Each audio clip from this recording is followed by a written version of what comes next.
At my son's funeral, when the flowers had not even wilted, his ex-wife, who abandoned him 15 years ago, walked in and claimed the $24 million he left behind as if it belonged to her.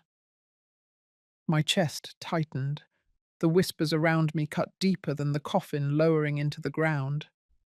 I stood there, torn between grief and fury, realizing this betrayal was not just against me but against my son's memory. What followed would tear apart every mask in that room and leave no place to hide. At my son's funeral, when the flowers were still fresh and his favorite hymn had barely finished echoing through the church, she walked in. Veronica Pike, the woman who left him 15 years ago without a single word of goodbye, without a dime of support, without attending a single hospital visit when he was sick. She stepped through the chapel doors in 4-inch heels, a sharp black dress, and a smirk that froze the entire room. Then she spoke, loudly, clearly, like she had rehearsed it. "I am here to claim what belongs to me, the $24 million estate my husband left behind. As his lawful wife, I have every legal right to it." I could feel the air get sucked from the room. Some people gasped, others turned to each other, stunned. But me? I just stared at the coffin. My son's name was carved into the brass plate, shining in the soft candlelight. He hadn't even been in the ground 10 minutes, and she was already clawing at what was left of him. It wasn't sadness that hit me, not at that moment. It was heat, rising in my chest, tightening in my neck, a quiet fury that sat heavy behind my ribs. I didn't turn to look at her, not yet. I kept my eyes on the casket and pressed my palm flat against the fabric of my dress to stop it from shaking. My late husband used to say I had the patience of a stone wall. That day, I needed it. Veronica's lawyer stood next to her, young and nervous, flipping through some papers in a blue folder. I could hear his voice tremble as he mentioned marital status, survivor rights, and some clause in a policy he hadn't read carefully enough. He didn't even know she had signed away every right she had in their divorce settlement all those years ago. I looked to my left. Ruth Calder, my lawyer and the only other person who had known what was coming, gave me a small nod. She was already pulling a folder from her bag. Not the time yet. Just wait. Across the aisle, the whispers had begun. Veronica's entrance hadn't just shattered the silence. It had shattered the illusion of peace. Mourners shifted uncomfortably in their pews. Some looked down. Others stared at me, waiting, as if I would fall apart, as if I would break. But I didn't. I slowly turned to face her. She didn't flinch. Her eyes met mine with the cold confidence of a woman who thought she had won. She raised her chin, clearly proud of herself. Maybe she expected me to cry, to beg, to argue right there in front of the altar, but I didn't move. And maybe that rattled her, because her voice grew louder. "I am not here to fight. I am here to collect what is legally mine." I finally spoke, my voice calm, colder than hers. "You are not his wife. Not anymore." For a second, she hesitated. Her lawyer whispered something, flipping a page, but I could see it in her face. She had hoped I didn't know the law. She had hoped I would be too distraught to react. She thought this funeral was her stage and that I would be too broken to push back. Then Ruth stepped forward, silent as a shadow, and handed the church's officiant a copy of the divorce decree, stamped, sealed, notarized. Full waiver of future claim to assets, finalized over a decade ago. I didn't need to say anything else. The truth was in ink, and the hush that followed was louder than any shouting could have been. Someone coughed. Someone else muttered, "Lord help us." Veronica stood still, lips tight, eyes darting across the pews. She was waiting for someone to speak up for her. No one did.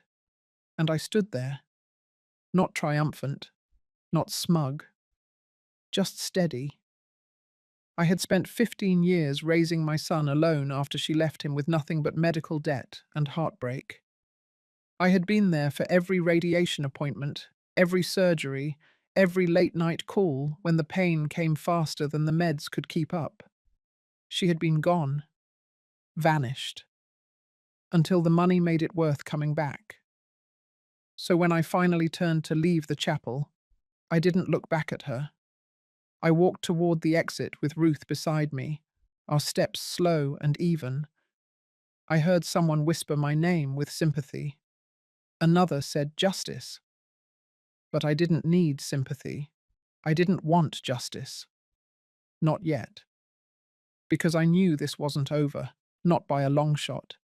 And if you think that was the end of it, you might want to stay with me. The next few hours? They were only the beginning. And what came next made the funeral look like a warm-up. We didn't leave the chapel in silence. Behind me, I could hear murmurs, swelling into low conversations, chairs shifting, the creak of wooden pews as people stood to follow. Veronica's voice, sharp and trembling now, followed me out the door like the echo of something broken. But I didn't slow down. Outside, the wind had picked up. Ruth caught up with me at the edge of the stone steps and handed me a manila envelope without a word. I tucked it under my arm. We both knew it would be needed soon. The funeral director, flustered, met us at the curb to apologize for the disruption. I told him not to worry. Death doesn't always bring dignity. He didn't know what to say after that, and I didn't need him to. We got in the car. Ruth drove. I sat in the passenger seat, staring out the window, hands folded, breathing slow. Not calm, just controlled. There's a difference. It took exactly 11 minutes to get to the downtown office of Calder and Associates. Ruth's assistant had already cleared the conference room. She slid the door closed behind us and locked it. Then Ruth placed 2 documents on the table and smoothed them out. The first was the updated last will and testament of my son, dated 9 months before he passed. I had sat beside him when he signed it, his hands thin but steady. In it, he left every asset he had to me: the money, the company stock, the property, the insurance payout, even the intellectual rights to the app he had designed in the final months of his life. There was no mention of Veronica, not a single line. The second document was the divorce settlement from 15 years ago, a full waiver of future rights to any assets, current or forthcoming, finalized and notarized. Ruth had the certified copy in hand, along with the county filing record. No loopholes, no ambiguity. Still, Ruth's voice was measured. Veronica has nothing to stand on. But she's bold. I expect she will escalate. I nodded. My jaw was clenched, not in fear, but in focus. If Veronica wanted to turn this into a war, I would meet her at the front lines. I had mourned my son with every part of me. Now I would defend what he left behind. I would not let a woman who vanished for 15 years twist the final chapter of his life into a legal circus. Ruth handed me a copy of the estate inventory, neatly listed in categories. I glanced through it. Bank holdings, company shares, the lake house, the condo, even the car. Then I saw the last item, a private video letter, recorded by my son and stored digitally under attorney-client protection. I hadn't known he had done that. Ruth tapped the folder. It's time. We drove to the courthouse, not for a hearing, not yet, but for a meeting Ruth had arranged with the officiating judge on emergency probate procedures. A courtesy, given the size of the estate and the obvious tension surrounding it. He agreed to review the files early and confirm that Veronica's claims would be flagged as invalid upon immediate filing.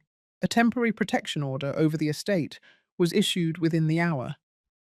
Back outside, the sky had darkened, clouds folding in like a curtain drawn before a storm. Veronica's lawyer called Ruth while we were on the steps. Ruth answered on speaker. His voice cracked as he asked for a meeting to discuss possible joint resolution. Ruth replied that all conversations needed to be in writing and that Veronica's interference at a religious service would be included in any formal response. I didn't speak during the call. I didn't need to. I had spent years being silent for the sake of peace, for my son, for family. That time had ended the moment Veronica said $24 million in front of his coffin.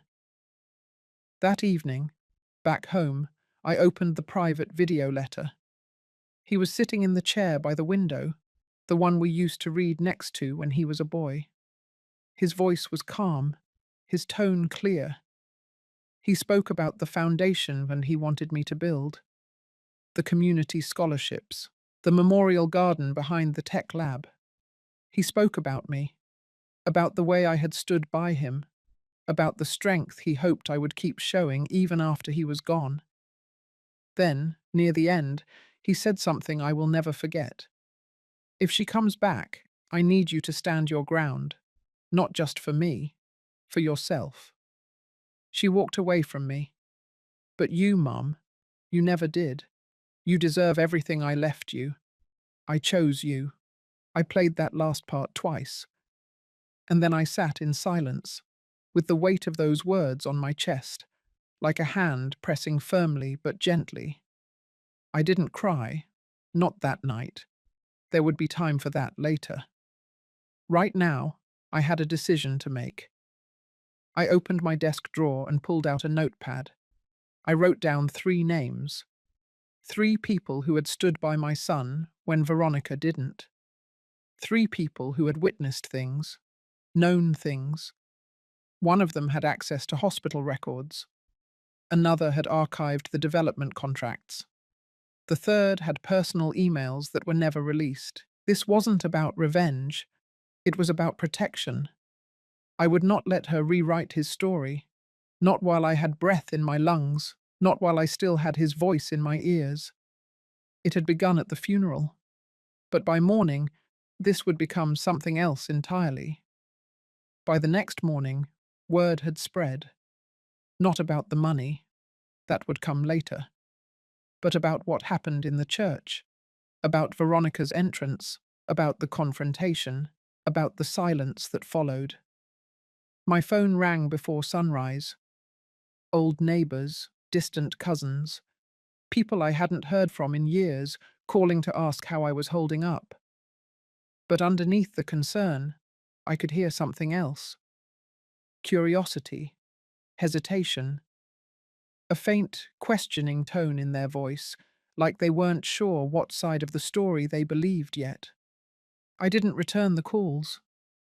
I sat at my kitchen table with a cup of black coffee and watched the sky lighten over the backyard. The same yard where my son had played when he was small, where we had grilled burgers on weekends, where I had planted forget-me-nots along the fence line during his first round of chemotherapy. It was a quiet space, a good place to think. But the quiet didn't last. Around 10 that morning, Veronica posted a photo, a cropped picture of my son from years ago, one she had no business sharing. Her caption was short. Heartbroken to say goodbye to the love of my life. May justice be served. Then came the comments. Most were from people who didn't know better, or didn't care to. People who took her version of the story and ran with it. There were sympathy emojis, words like brave and unfair and tragic. A few mentioned lawyers. One said she should fight for what was hers. That was the moment it changed. I had already expected a legal fight. I had already secured the documents. But this was something different. This was public. This was image. And if I had learned anything over the past decade, it was that people believe what they see first, even if it's a lie. I texted Ruth. Her reply came fast. Already monitoring. We're preparing a timeline for release. Within the hour, my son's CFO, Priya, called to say she had received 2 calls from journalists asking about the widow. Priya said that word with a tight bitterness I appreciated. I told her to sit tight. We weren't going to react. We were going to respond. And there's a difference. At noon, I drove downtown to meet Ruth. She had booked a quiet room in a private library that used to be a bank. Thick walls, soundproof. We didn't want ears. What we had to prepare wasn't just legal anymore. It was reputational. Ruth laid out the plan. 3 parts. First, confirm the legal standing with the judge's temporary order and begin process for a permanent motion to block Veronica's interference. That part was already in motion. Second, gather all personal evidence my son left behind and all documentation from people in his inner circle. Priya had emails and schedules. Miguel had notarized records of the divorce and property settlements. Daniel, the ICU nurse, had a written statement about the final week, including the visit Veronica never made. Third, prepare for the event. That was the part Ruth hadn't told me yet. She wanted to hold a public dedication, not just a press release or a legal filing, but something real, something visible, a public commitment to the foundation my son had wanted to create. Ruth believed that the best defense wasn't just a courtroom, it was a crowd, and she wasn't wrong. We chose a date, 3 days from now. Location, the main conference room at City Hall. The mayor had already expressed support for the foundation months earlier, when my son was still alive and quietly laying the groundwork. We still had the letters, the permits, everything he had arranged. We were simply continuing what he started. But I wasn't interested in staging a spectacle.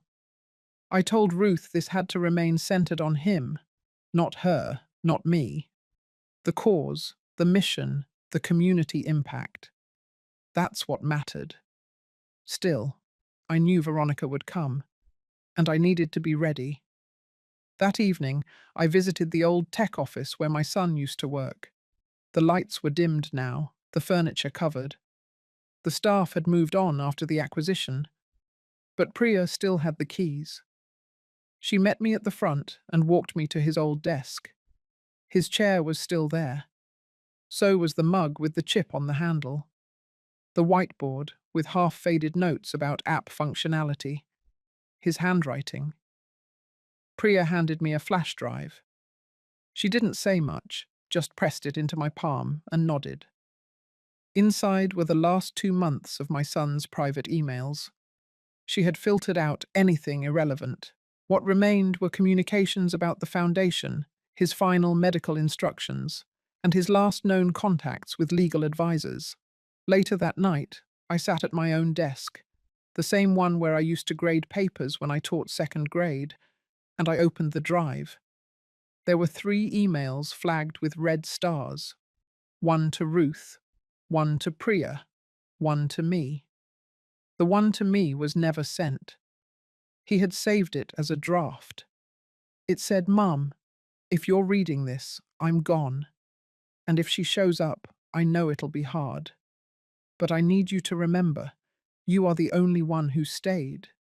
You were there when I couldn't walk, when I couldn't sleep, when I was more tubes than skin. You never once left the room. So don't let her rewrite what you and I both lived. I chose you, not her, never her." That was the moment my doubt vanished. Not that I had planned to step aside, but something inside me settled. I had carried pain and fury all week. Now I had clarity. She wanted to weaponize public opinion. I would hold up the truth. Not just in court, but in front of every person who had seen her post and believed her lie. 3 days. I would stand in that room, and the story would be his, not hers, not mine, his, all the way through. 3 days after the funeral, I walked into City Hall through the back entrance. Ruth had arranged it that way.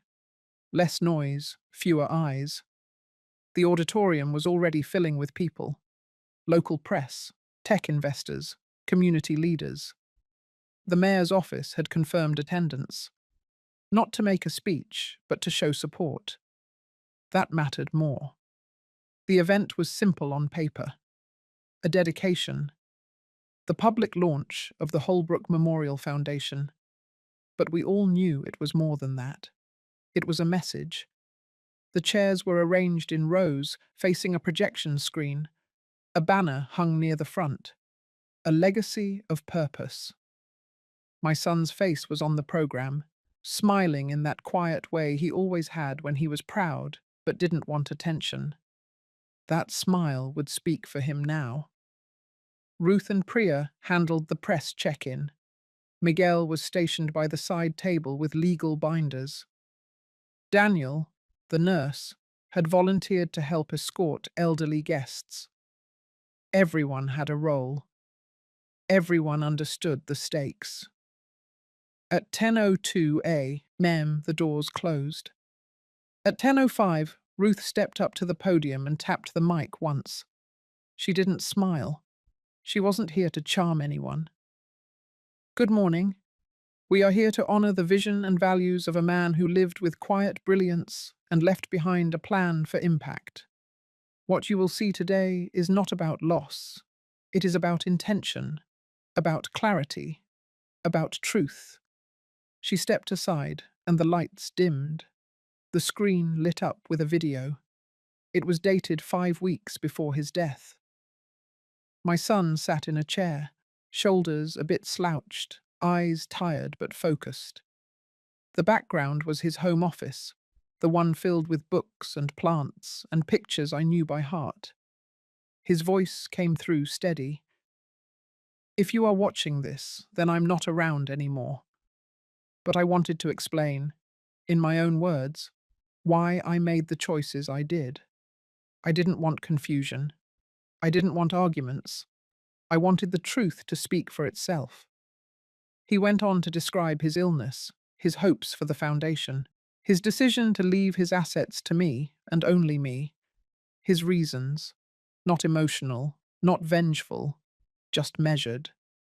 She left, he said plainly. When I needed her most, she was gone. And when I built something worth returning for, she came back. I cannot allow that to define my legacy. I am choosing the person who never left. The room was silent when the video ended. No coughing, no fidgeting, just stillness. I stood, not because I wanted to, because I had to. I walked slowly to the podium. I had spoken in classrooms for 30 years. I had given eulogies and birthday toasts and retirement speeches. But this moment was different. This was not about celebration. This was about line drawing. I thanked everyone for being there. I acknowledged the mayor's presence. Then I read the names of the first scholarship recipients. I read the names of local schools receiving STEM grants. I outlined the emergency medical relief fund that would carry my son's name. The audience listened closely. No one interrupted. Then I addressed the situation directly. Some of you may have seen posts online, heard rumors, read comments. I will not respond to gossip. I will respond with evidence. Priya dimmed the lights again. The screen showed emails from my son, labeled, dated, verified, communications with Ruth, with Priya, with me. They documented his intentions, his revised estate plans, his cancelled insurance beneficiary designations. Everything, the foundation of facts. Next came scanned legal documents, the divorce decree, the settlement agreement, the waiver of rights. Highlighted in yellow, the line where Veronica had signed her full consent to relinquish any future claims. Then, the last slide. A screenshot of an email Veronica had sent to a close friend 6 weeks before the funeral. The message had been forwarded anonymously to Ruth's office. In it, Veronica wrote, "I don't care what it takes. I'm going back to get what should have been mine. He owed me, and if his mother wants a war, I'm ready. I looked at the audience. That was her story. This is mine.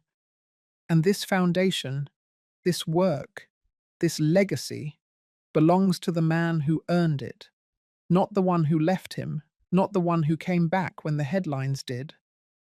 A few people clapped, then a few more. By the time I stepped back from the podium, it was a full room of applause. I didn't smile. I didn't bow. I just nodded once and returned to my seat. Veronica was there. I had seen her arrive late. She sat in the back row, sunglasses on, lips tight. When the lights came back on, she stood and left. She didn't make a scene. She didn't speak. But her heels clicked loud against the floor as she exited, like she wanted to be heard, like she wanted someone to chase her. No one did. Ruth leaned toward me. She's going to retaliate. I didn't reply. I didn't need to. She would try, and we would be ready. After the event ended, people came up to me, shook my hand, told me stories about my son, stories I hadn't heard before. A classmate from college, a mentee from a tech incubator, a father whose child had received free tutoring from the app my son had built in his final year. That afternoon, a photo from the event hit the news. Me standing at the podium, one hand on the lectern, the other holding the program. My son's face beside me on the screen. The caption read, "A mother protects her son's legacy." And that's exactly what I had done. Publicly, clearly, without shouting, without rage, but with every fact sharpened like a blade. It wasn't revenge, not yet. But it was the beginning. The next morning, I woke to silence. No new texts, no missed calls, no emails from Ruth. But I didn't mistake the stillness for peace. It was the kind of silence that comes before something breaks. At 8:30, Ruth sent me a single message. Stay off social media. Her tone was always controlled, but I could feel the urgency behind those 4 words. I obeyed, but I didn't have to wonder long. Priya called 30 minutes later. She didn't waste time. Veronica posted something. Video clip. Spliced edits of your son. Out of context. Makes it sound like he regretted changing the will. She added her own voiceover. I closed my eyes and took a long breath. The event at City Hall had shaken her. Now she was fighting dirty. That afternoon, Ruth and I met again in the same private room at the old bank building. She had already downloaded the clip, backed it up, transcribed it, and had a team verifying its edits. There was no full footage to match, no record of those words in any raw files. It was fabrication, but it was subtle enough to fool people who wanted to believe her. Ruth turned the laptop screen toward me and pressed play. My son's voice came through, but the sentences were clipped, phrases rearranged, pauses removed. He sounded unsure, weighed down. Then Veronica's voice layered in. She spoke gently, sympathetically, but every word implied that I had manipulated my son into excluding her. She had even titled the video, "Let the Truth Be Heard." It was already being shared. Comments turned fast. Strangers called her brave. Others called me greedy. A few suggested I had isolated my son during his illness, pushed away his friends, cut off his former wife out of jealousy. Lies grow fast in the right soil. But we didn't panic. Ruth already had the next move planned.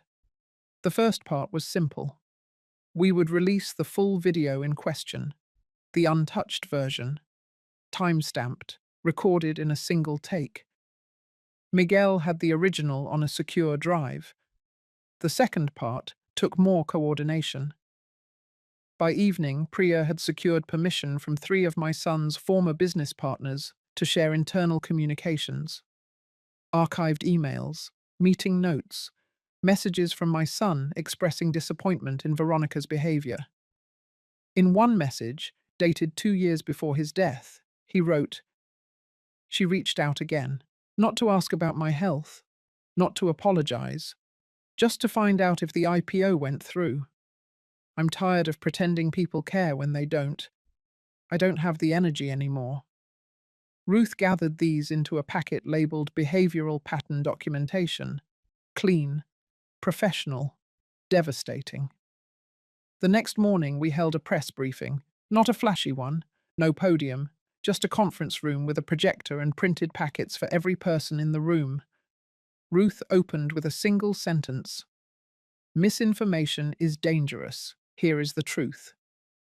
Then we played the full original video, my son's unedited message, calm, clear, confident. He explained his decisions without hesitation, without confusion. He named me as his sole executor, his only caregiver, his only remaining family. We distributed the written evidence. We allowed time for questions. We gave no sound bites, no spin, just facts. Veronica didn't respond publicly, but she didn't need to. The damage was already visible. That night, one of the community blogs that had praised her earlier issued a quiet retraction. Another pulled down her video. A third posted side-by-side transcripts showing how the clip had been manipulated. Still, it wasn't enough. Not for me. The facts were on my side, but I wasn't chasing facts. I was chasing clarity. So I made a decision. I called Priya and asked her to release the internal memo my son had written during his final hospital stay. It had been meant for the company's board, but it was personal in tone. It detailed his plan for the foundation, his reasons for creating it in my name, his desire to distance the organization from anyone who had abandoned him. At the end of the memo, he wrote, "I don't want my name used for anything fake, anything shallow. If people are going to remember me, let it be for what I actually did, and who actually stood by me." Ruth hesitated before agreeing. It was a powerful piece. It would land hard, but it would also stir things up again. I told her that was the point. It went live at noon, published with consent from the board and endorsed by the foundation. It didn't attack Veronica. It didn't mention her by name, but it exposed every lie she had told, just by existing. By evening, I began receiving messages. Strangers, survivors, caregivers, people who had watched loved ones die slowly and alone. They wrote to say they understood. They believed me. They had seen people show up too late, just to claim something they hadn't earned. But even that didn't satisfy me. Not fully. Because Veronica wasn't done. At 10:30 that night, Ruth called me again. She's filed a motion to contest the will. Claims your son was coerced. Claims he lacked full mental capacity when he made the final changes. I asked Ruth how strong the claim was. She said weak, but it would force a response. It would trigger discovery. It would open records. I told her I wasn't afraid of records. Let her dig. Because the deeper she went, the more she would uncover the truth she was trying to bury. This wasn't just about a lie anymore. This was about character. And character has a longer reach than money. She wanted war. I had warned her. And now she had it. On paper. On record. In front of everyone. The filing came in late on a Thursday. Ruth forwarded me the motion at 9:42 p.m., exactly the way I knew she would. Clean, annotated, with a short note at the bottom. "You do not need to respond yet. But you should see this. I read every page." Veronica's legal team had accused me of undue influence. They claimed my son had been emotionally manipulated, that I had isolated him, that I had coerced him into rewriting the will when his mind was clouded by medication and illness. They called me controlling, overbearing, ruthless. I sat alone at the kitchen table, The same table where I used to lay out science projects and spelling flashcards. The same table where I had once shaved my son's head after his first round of chemo, trying to make him laugh as the hair came out in clumps. Now that table held an accusation that I had stolen from him, bent him to my will, used his pain to my benefit. I let myself feel it. Not the anger, not yet. The grief.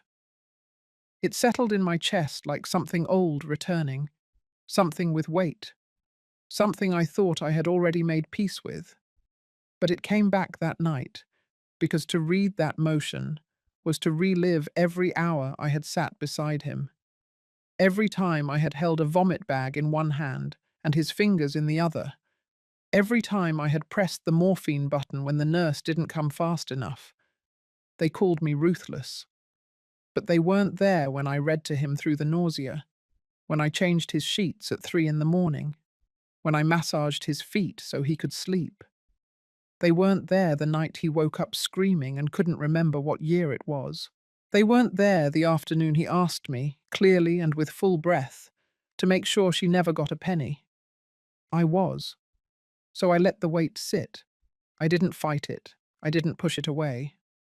I poured myself a glass of water. I sat still. I let the words wash over me, and I remembered exactly who I was. Not the woman they described on paper, but the mother who stayed. The next morning, I met Ruth at her office. She had already drafted our initial response. But before we filed anything, we sat in silence for a while. She looked at me like she was waiting for me to crack, or to rage, or to break down. I didn't. I just said, "Let's make it clean. Let's make it final." She nodded. We agreed to prepare the affidavits. Daniel's testimony as the nurse, Priya's statement as CFO, Miguel's notarized logs. We would include the full email chain that documented my son's requests, his voice recording, his private memo, everything. But I didn't want the next step to be only legal. I needed something more. I told Ruth I wanted to write a letter, not for court, for the foundation, for the community. She hesitated but agreed. That weekend, I sat down with a pen and wrote in longhand. I kept it simple. I am not my son's voice, but I am the echo of what he believed. He believed in fairness, in decency, in truth that did not need to shout to be heard. He built what he built not for fame or legacy, but because he wanted to solve a problem, to leave something useful behind. I stayed by his side. I did not do it for reward. I did not do it for recognition. I did it because I loved him, and because I believe in what he wanted this foundation to be. The next week, Ruth filed the full rebuttal. It was longer than the original motion, more thorough, heavier with documentation. Then we waited. During that time, Veronica did what I expected. She went to the press, gave interviews, played the role. She spoke about love and memory and heartbreak. She shared carefully cropped photos. She cried on cue. But something had shifted. The public wasn't so sure anymore. Some articles began using the word alleged.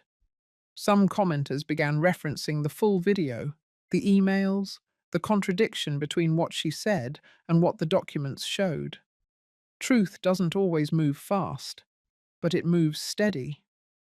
Ruth told me it could take weeks for the judge to review the motion. She warned me that Veronica might push for a hearing, might try to delay things, might try to drain us with time. I told her I wasn't worried, because I had already waited through worse. I had waited through blood tests and scan results and the sound of machines beeping in the middle of the night. Waiting for court dates and paper reviews didn't scare me. Not like watching your child fade by inches. During those days, I stayed busy. I spent mornings at the foundation office, reviewing grant proposals, meeting with the new director, setting up scholarship panels. I made sure the work moved forward. I kept my hands busy so my heart would not stay clenched. One afternoon, while I was reviewing budget reports, a volunteer walked in with a letter. It was handwritten. No return address. Inside was a simple message. You are not alone. I believe you. I watched my sister get taken apart by someone like her. Thank you for speaking up. There was no signature, just those few lines. But it reminded me that what we were doing was not only about property or inheritance. It was about setting the story right, not with fire, but with focus, not with volume, but with proof. That was what she never understood. She thought power came from noise, but I had learned that power, real power, comes from consistency, and I would be consistent, all the way through. The ruling came on a Wednesday morning. It was quiet, not televised, no camera crews, no headlines screaming justice or fraud. Just a notification from Ruth that the court had issued its decision. She had forwarded the official copy to my inbox. 212 pages, I read every one. The motion to contest the will was dismissed in full. No trial, no hearing. The judge had found the evidence clear. My son had been of sound mind. He had made his decisions deliberately. There was no sign of coercion, no manipulation, no external pressure. Veronica's claims were described as unfounded, speculative, and in several instances, intentionally misleading. That last phrase mattered most. Intentionally misleading. In court language, that meant more than just losing. It meant exposure. It meant vulnerability. It meant consequences. The next step moved faster than even Ruth expected. Within 48 hours, the court ordered a hearing to review potential sanctions against Veronica's legal team. Misuse of process, abuse of system, attempting to mislead a probate court with altered materials. The hearing was scheduled for the following week. I didn't plan to attend at first. I had told myself the dismissal was enough, that I didn't need to see the fallout, that I had what I came for. My son's wishes protected, his legacy intact. But 2 days before the hearing, Ruth called. She said Veronica had submitted a last-minute request. She wanted the hearing closed to the public, claimed emotional distress, claimed it would harm her reputation, claimed it would interfere with her ability to seek work and rebuild her life. The judge denied her request. That's when I decided I would be there. I arrived early, sat in the back row.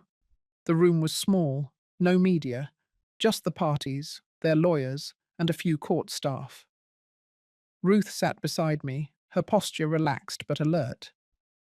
Veronica entered 5 minutes before the start, dressed in a navy suit that was too polished for the setting. Her hair was pulled back. Her eyes didn't scan the room. She knew I was there, but she didn't look at me. The judge entered. The hearing began. No drama, no theatrics, just a slow, methodical breakdown of what had happened. They reviewed the motion Veronica had filed, the video she had posted, the way it had been edited, the affidavits that contradicted her version of events, the financial records, the legal history, her pattern of communication with people close to my son, the timing of her appearance, her social media statements before and after the funeral. They pulled it all apart, piece by piece, thread by thread.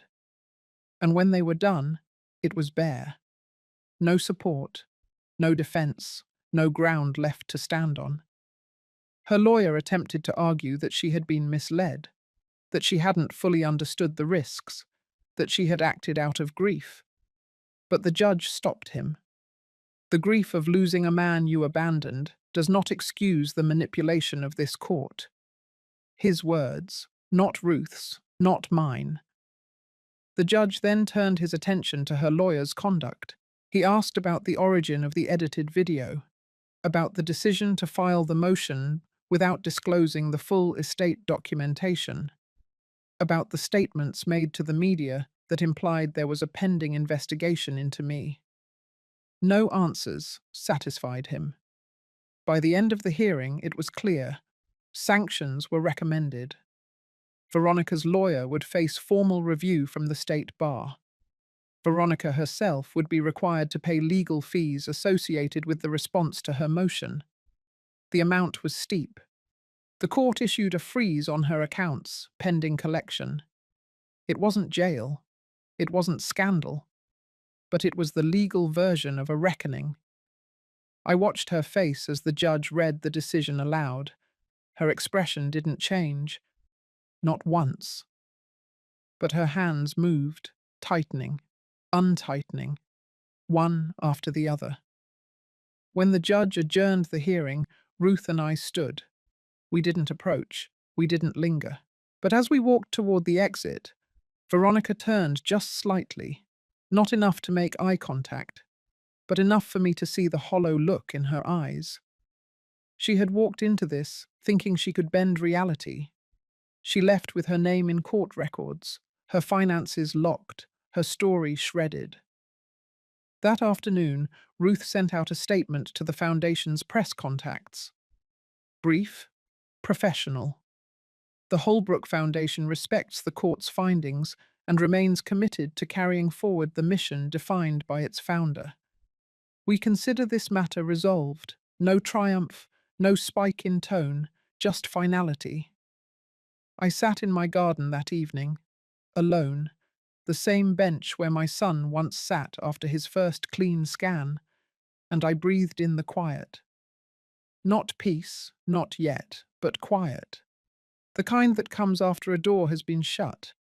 The kind that says you made it through something, and nothing needs to be said anymore. The following week, I received a letter, handwritten, no return address, just my name on the front. No one sends handwritten letters anymore, but I knew before I opened it who it was from. It wasn't a confession or an apology. It wasn't even a threat. It was a request. One line. I need 5 minutes, just to say one thing in person. I set the letter aside. Let it sit on my nightstand for 2 days. I didn't show it to Ruth. I didn't call anyone.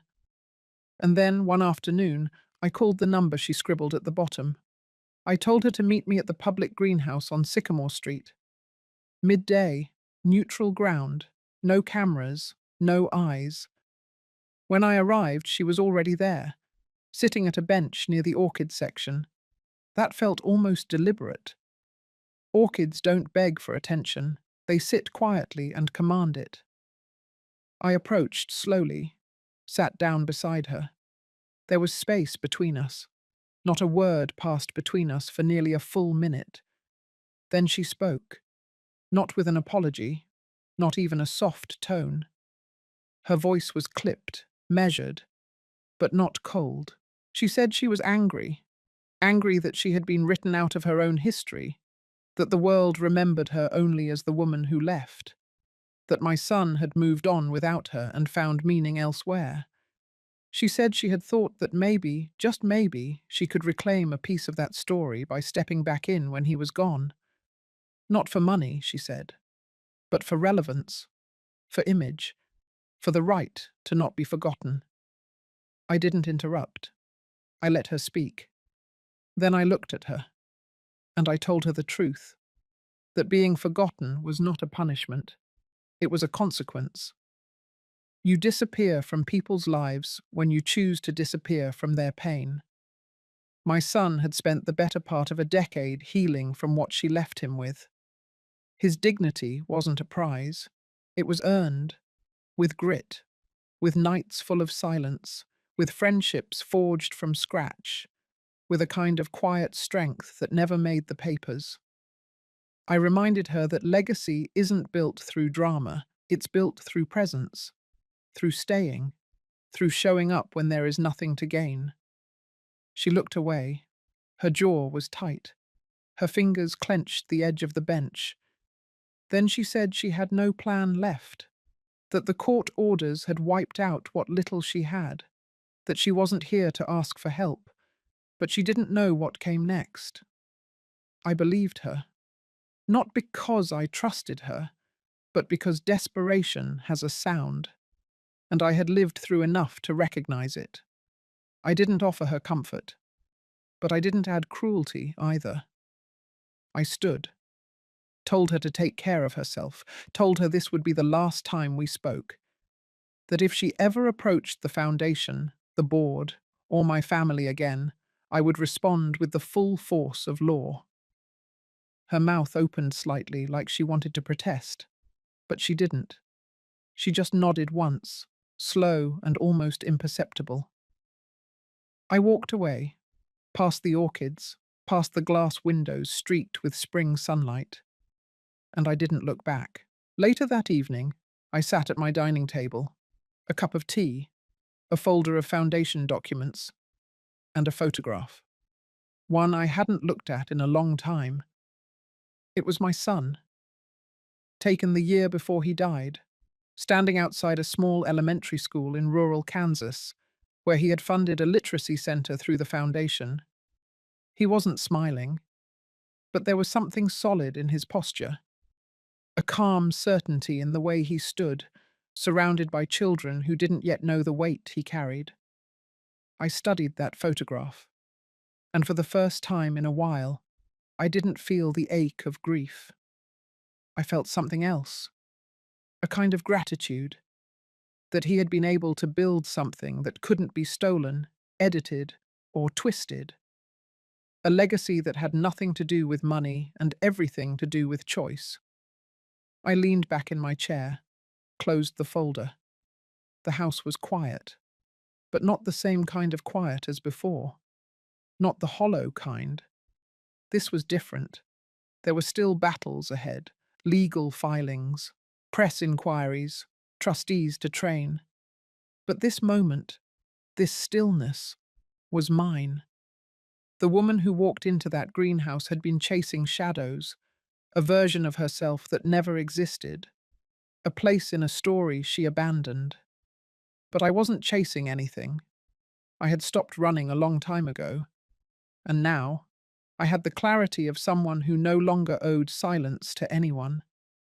The auditorium was packed. It wasn't the kind of place I thought I'd find myself again at 71, not since my son's memorial 2 years back. But this time, the lights were brighter, the cameras sharper, and the silence thicker than before.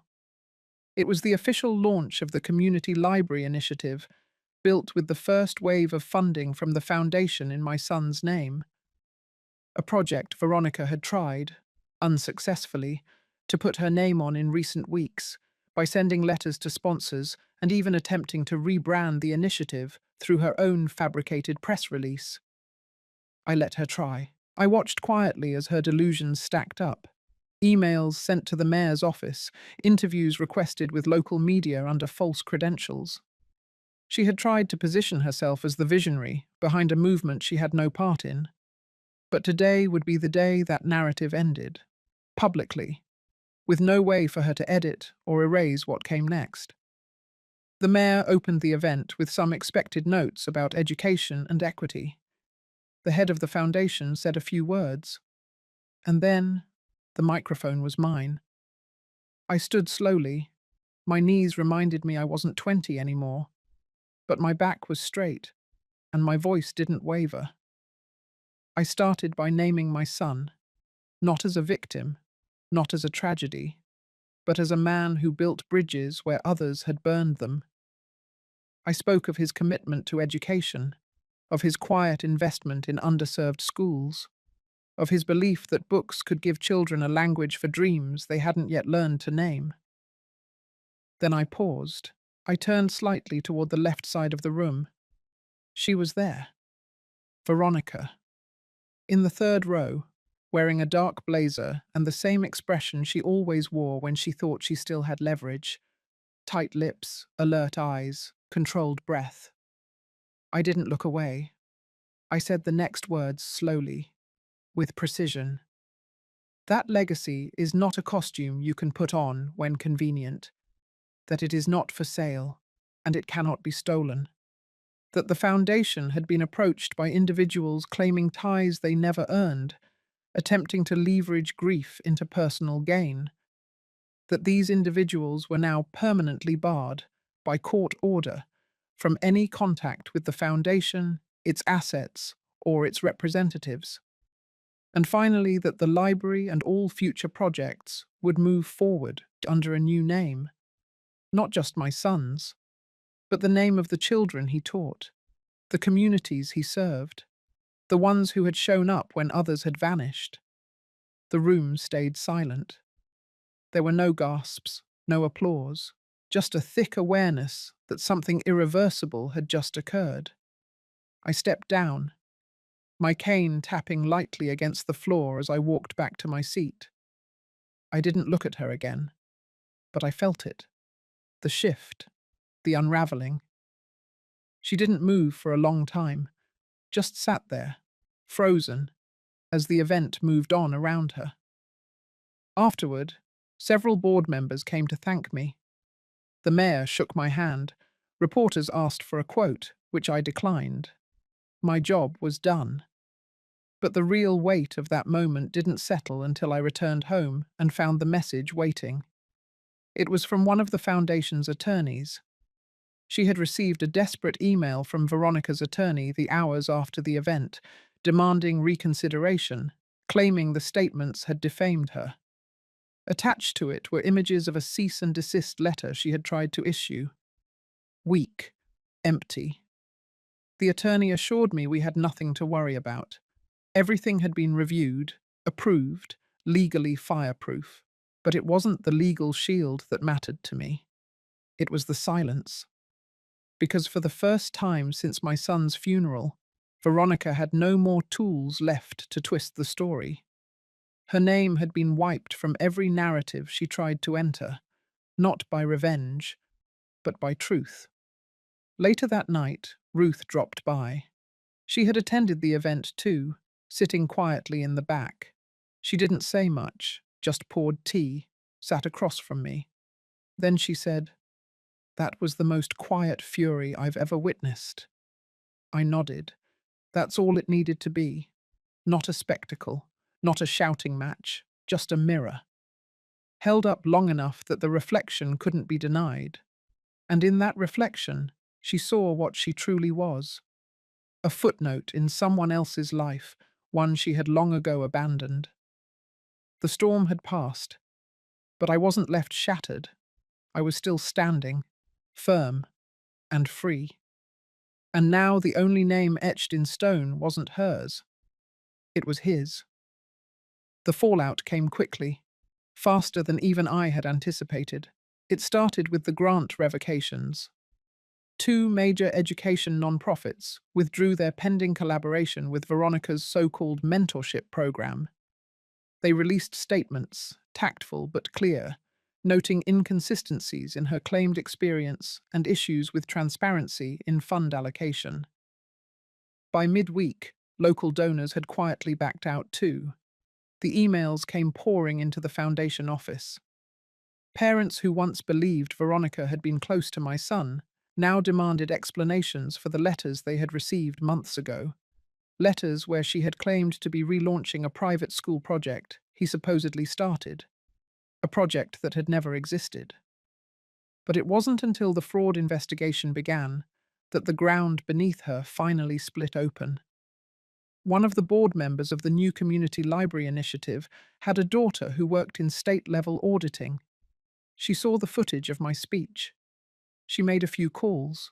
What followed was a quiet but thorough comb-through of Veronica's filings, taxes, and property records.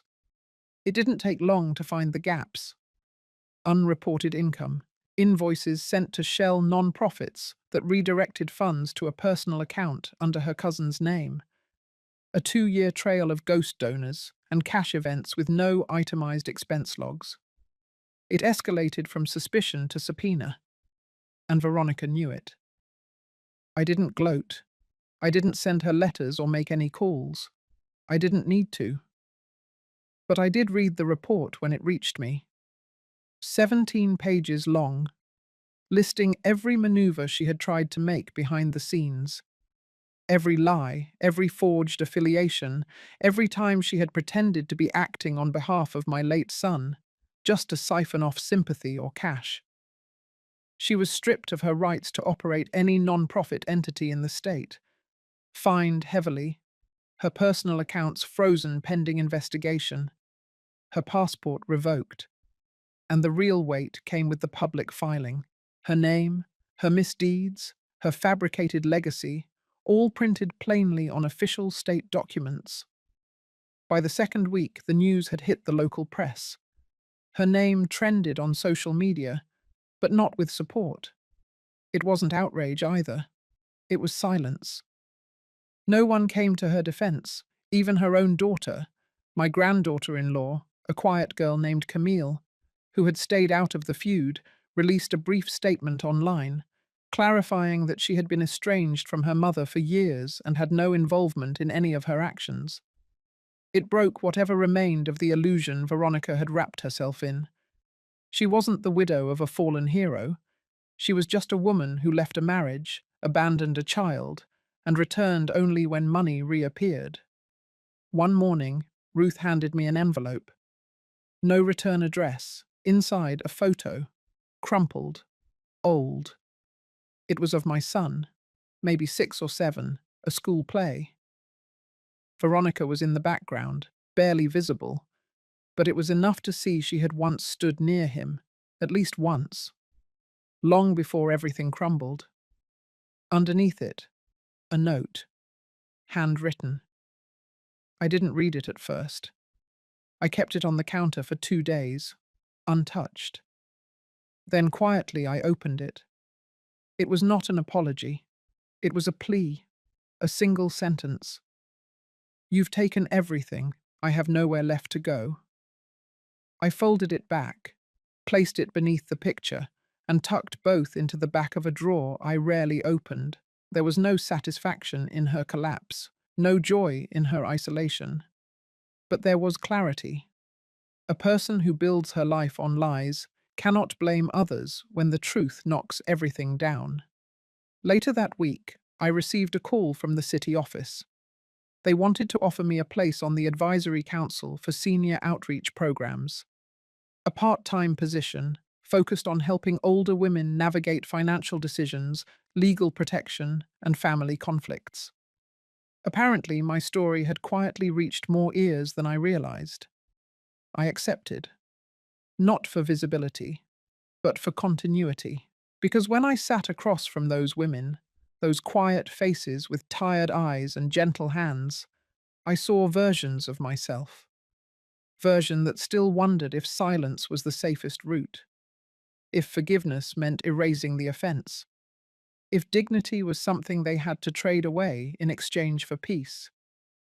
And I told them simply that clarity is not cruelty, that boundaries are not betrayal, that speaking the truth does not make you hard, it makes you whole. I never mentioned Veronica's name. She had become irrelevant to the work, not forgotten, but no longer the shadow standing in my doorway. At the end of that week, I walked past the old cemetery where my son's name had been etched into the memorial wall, and for the first time, I sat on the bench beside it, not in mourning, but in restoration. The sun was low, casting long golden lines across the ground. I leaned back, closed my eyes, breathed. There was no vengeance in my chest, no fire left in my throat, only space, quiet, sacred space. And I knew that whatever came next, it would begin from here. I didn't expect to see her again, but life, in all its twisted symmetry, had other plans. It was a Thursday afternoon in early spring when I saw her outside the courthouse. Veronica. She was standing on the far side of the sidewalk, just past the bench near the parking lot. Her coat was too thin for the wind. Her hair pulled back in a loose, uneven twist. No makeup, no mask, just her face. tired, raw. I had just finished giving a short presentation at the Community Safety Panel, outlining new resources for older citizens at risk of financial abuse. On my way out, I stopped by to drop off paperwork for the new outreach initiative. The timing, it seemed, had been orchestrated by some invisible force. Our eyes locked. She didn't move. Neither did I. There was no crowd, no cameras, just two women on opposite ends of a story that had unraveled far too long. She walked toward me slowly, hesitant steps, like she didn't know if her legs would carry her all the way, or maybe she was hoping they wouldn't. When she finally stood in front of me, she didn't speak, just looked at me, not with fury, not with apology, just a quiet, hollow kind of ache. "I'm not here for a second chance," she said eventually. I waited. "I just wanted to look you in the eye, one last time." I nodded. She paused, glanced at the building behind me, then back at my face.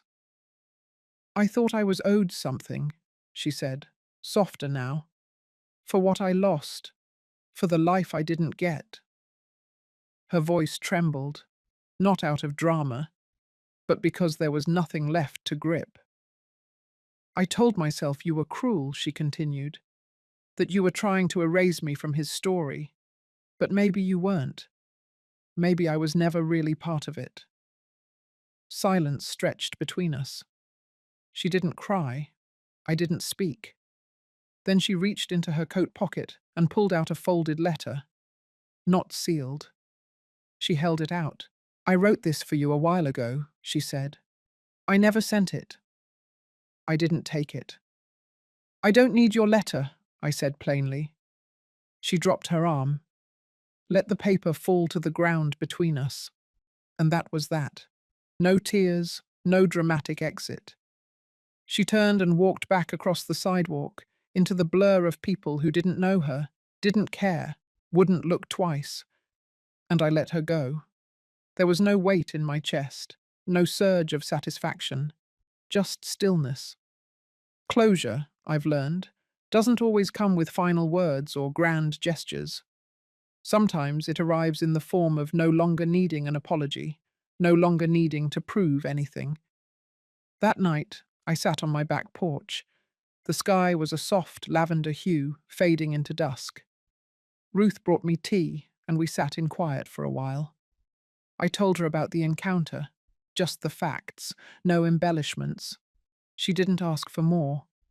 Instead, she said something I'll never forget. "You didn't break her.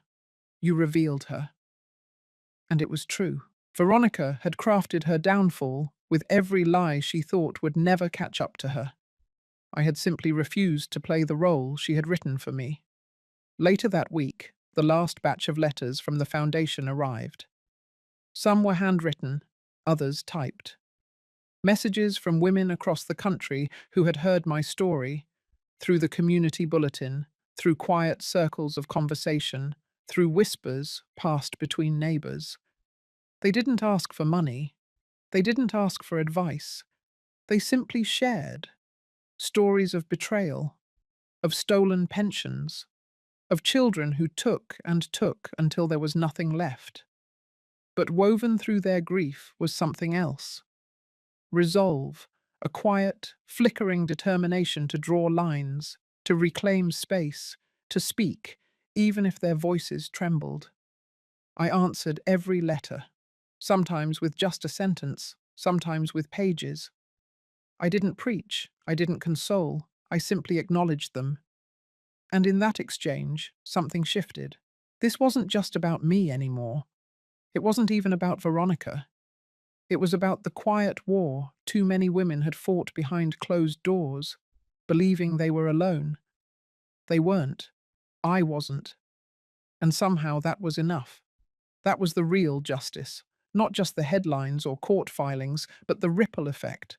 The quiet revolution happening one conversation at a time. By the end of the week, I filed the last of the grant approvals. Signed off the final forms for the spring workshop series. Set aside the voice recorder for next month's testimonial interviews. I didn't look back, not because I was running, but because I was finally walking forward, without weight, without war, just with the knowledge that I had told the truth and survived it. The next spring, I planted roses, not the delicate kind that curl in on themselves after a single gust of wind, but the thick-stemmed climbing ones, meant to hold their own through sun and storm. I chose a deep crimson for one side of the porch, and a pale ivory for the other. The balance pleased me. Fire and grace, strength and peace, I needed both. By then the house was quiet again, not empty, just quiet in the right way, the kind of quiet you earn after a long, messy life. Ruth had gone back to teaching part-time, and I'd settled into my weekly meetings with the community board, mentoring younger women who had found themselves caught in similar storms. I didn't tell them how to survive, I just told them they already had. The foundation we built from the lawsuit, money had taken on a life of its own. Within months, we had offers to partner with shelters, legal aid groups, and even a few churches that had turned a blind eye for too long. For every rejection letter I received from a glossy institution uncomfortable with our tone, I got 2 more hand-signed notes from women who finally felt seen. And I had no interest in being palatable. Not anymore. I had spent too many years folding myself into a version of womanhood that didn't ruffle feathers, a version that apologized before speaking, that made coffee before saying no, that handed over power under the illusion of love. Those days were over. Grant and Veronica didn't come back, not even for the final verdict announcement. Their assets had been seized, Veronica's license suspended, Grant's position terminated after the board discovered the full extent of his forged authorizations. I never cheered, not out loud. But when I stood in the courtroom and watched the judge declare my rights fully restored, I smiled the smallest smile I had ever worn. Not because they lost, but because I didn't. That was enough. Ruth moved in with me not long after. She said her apartment was too quiet, and her knees too tired to keep climbing 3 flights of stairs. We drank our tea at 5 every evening. We laughed about the headlines that still made their rounds, the widow who took down her son. But we never needed to explain what really happened. The people who mattered already knew. Sometimes I would find old photos buried in boxes. A younger me, a younger Grant, eyes full of promise and hope. I never burned them. I never hid them. I simply placed them in the cedar chest beneath my bed, where old memories lived without needing to rise again. By summer, the roses had begun their climb.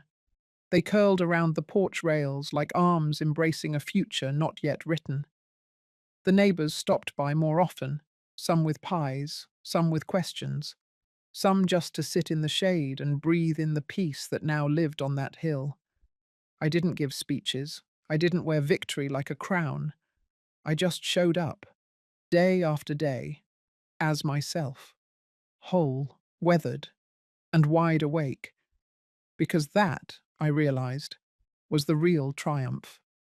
Not the headlines, not the settlement, but the quiet reclaiming of self, the rebuilding of a life not around the pain, but beyond it. And in that space, I found joy, not the loud kind, the kind that hums softly under the surface, like wind through the leaves, like laughter shared in low voices over dinner, like forgiveness not given to others, but offered gently to yourself. I still get letters sometimes, from women I've never met, from daughters watching their mothers suffer, from mothers watching their children become strangers. They don't ask for magic, just truth. And I give it to them, plain and unwavering, the kind that says, "You are not alone. You never were." If you've ever felt dismissed, taken advantage of, or quietly erased by the people you love most, know this: your story doesn't end there. You can draw the line. You can take back the pen. And even if the world never claps for you, your piece is the loudest applause. I told mine. Now maybe it's time to tell yours. In your own words, at your own pace. You deserve to be heard. You always did. You